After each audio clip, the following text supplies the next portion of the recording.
এই যে আমার সোনার খাবার, এই যে চিকেন, এই যে ভাতু। কে খাবে এটা মা? তুমি খেয়ে নাও, তারপর পুচকিকে দিয়ে আসবো। হ্যাঁ, ওঠো মা, উঠে বসো। ওঠো ওঠো ওঠো ওঠো, এই দেখো চিকেন দিচ্ছি।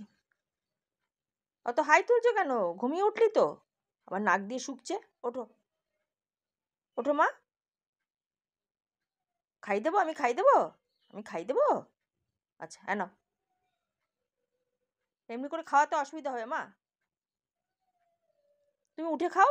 তুমি নিজে নিজে খেতে পারো, খাও। মা উঠে খাও, নিজে খাও। এমনি করে খাওয়াতে অসুবিধা হচ্ছে, নিজে খাও তো, নিজে খাও। হ্যাঁ, খেয়ে নাও। তুমি সোনা বেটি না, খেয়ে নাও মা। চিকেন তো নিজে নিজে খেতে পারো মা।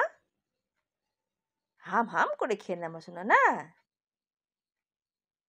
ঘুম থেকে উঠেছে তো, ওই জন্য একটু আলিস্যি লাগছিল।